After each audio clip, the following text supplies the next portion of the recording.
அன்பிற்குரிய சகோதர சகோதரிகளே, நமது இந்திய நாட்டிலே பலவிதமான பிரச்சனைகளை நாம் சந்தித்துக் கொண்டு வருகின்றோம். அதுல ஒரு பிரச்சனை என்ன என்று சொன்னால், தெருக்களிலே நிம்மதியாக நடமாட முடியாத ஒரு சூழல் இருக்கின்றது.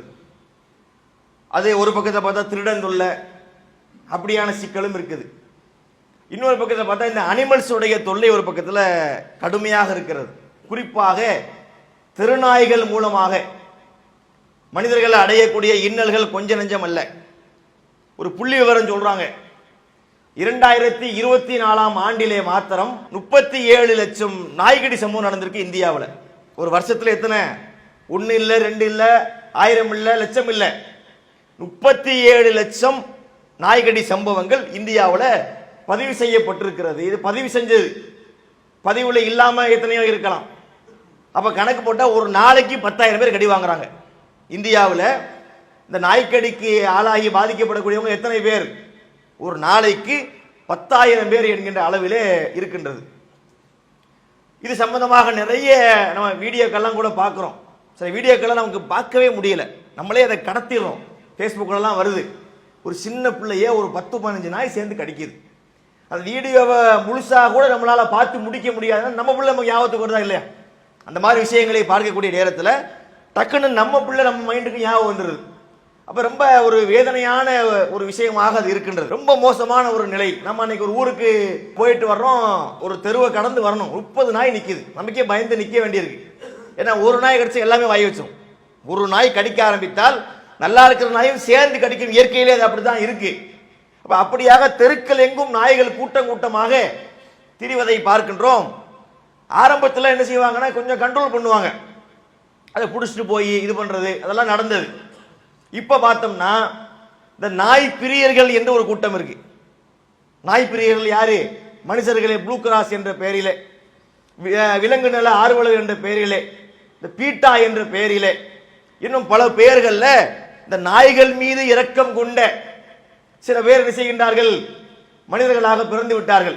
அவங்களுக்கு என்ன மனிதர்களை பற்றி கவலை இல்லை, இந்த பிள்ளையை கடிச்சு கொதறதை பத்தி சிந்திக்கிறது இல்லை. இன்னொன்று அவங்க எல்லாம் யாரும் வந்து பெரும்பாலும் மேல்தட்டு மக்களா இருப்பாங்க. அவன் கார்லயே போயிட்டு கார்லயே வந்துடுவான். நம்மள மாதிரி ரோட்ல நடந்து போறவன் கிடையாது. அவன் ஏசி ரூம்ல குழு குழுன்னு உட்கார்ந்துக்கிட்டு அவனுடைய வாழ்க்கை நிலையே வேறாக இருக்கும். நம்ம படுற கஷ்டம் அவனுக்கு தெரியுமா? அப்ப அவங்க எல்லாம் பார்த்தீங்கன்னா எதிர்ப்பு தெரிவித்து பல விதங்களில் நெருக்கடி கொடுத்தாங்க. சமீபத்தில் உச்சநீதிமன்றத்துக்குள்ளே நாய் போயிடுச்சு. கடைசியில் அங்கே போய் இங்கே போய் என்ன, உச்சநீதிமன்றத்துக்குள்ளே நாய் போய் நீதிபதிகள் டென்ஷன் ஆகிட்டாங்க. ஒரு வழக்கு ஒன்று போகிறது. போன உடனே 2 நீதிபதிகள் தீர்ப்பளிக்கிறாங்க, எல்லா நாயையும் பிடித்து காப்பகத்தில் கொண்டே அடைக்கணும். அதுக்குன்னு சில காப்பகங்கள் உருவாக்கப்பட்டு அந்த காப்பகத்தில் போய் அந்த நாய்கள் அடைக்கப்பட வேண்டும் என்று தீர்ப்பு கொடுத்து விட்டார்கள்.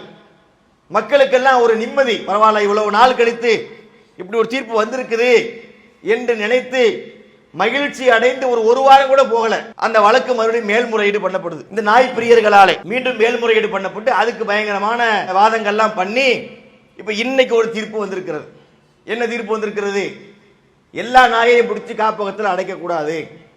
எந்த நாய்க்கு அந்த ரேபிஸ் நோய் இருக்கிறதோ, எந்த நாய் மக்களை கடிக்கிறதோ அந்த நாய்களை மாத்திரம் காப்பகத்திலே அடைக்க வேண்டும். மற்ற நாய்களுக்கு கருத்தடை ஊசியை செலுத்தி தெருவிலே விட்டுவிட வேண்டும் என்று ஒரு தீர்ப்பை உச்சநீதிமன்றம் வழங்கி இருக்கின்றது. ரொம்ப ஒரு வேதனையான விஷயம் தான். நம்முடைய நாட்டில் தான் இப்படியான விஷயங்கள்லாம் நடக்கின்றது. எவ்வளவு மக்கள் பாதிக்கப்படுறாங்க. போட்டோன்னு நிம்மதியா இருந்தது. அதாவது தீர்ப்பு வந்த உடனே உண்மையிலேயே மக்கள் நிம்மதி பெருமூச்சு விட்டார்கள்.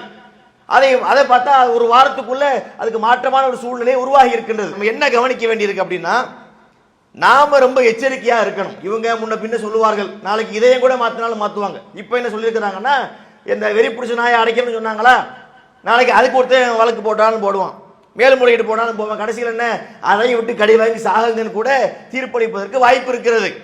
அப்ப நாம் என்ன பார்க்க வேண்டியிருக்குன்னா, முடிந்தவரை நாம் சேஃப்டியா இருந்து கொள்ள வேண்டியிருக்கிறது. குறிப்பாக நம்முடைய பிள்ளைகளை கவனமாக கையாளணும். தனியாக அனுப்புறதை தவிர்க்கலாம்.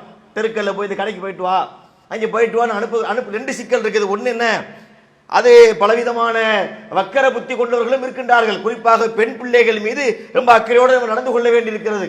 இன்னொரு புறத்திலே இந்த நாய்களுடைய தொல்லைகளும் இருக்கின்ற காரணத்தினால் நாம எச்சரிக்கையாக இருப்பதோடு நம்முடைய பிள்ளைகளையும் கவனமாக நம்ம பார்த்துக் கொள்ள வேண்டிய நிலையில இருக்கின்றோம். எல்லாம் வல்ல இறைவன் நமக்கு இந்த சிக்கலில் இருந்து ஒரு பாதுகாப்பு தந்து நம்மையும் நம்முடைய குடும்பத்தாரையும் ஆரோக்கியமாக வாழ்ந்து இந்த மார்க்கத்தை சரியாக பின்பற்றி மறுமையிலே வெற்றி பெறக்கூடிய நன்மக்களாக ஆக்க வேண்டும் என்று கூறி என் உரையை முடிக்கின்றேன். வாகிருதவானாம் ரப்பில் ஆலமீன். அஸ்ஸலாமு அலைக்கும். அல்லாஹு அக்பர், அல்லாஹு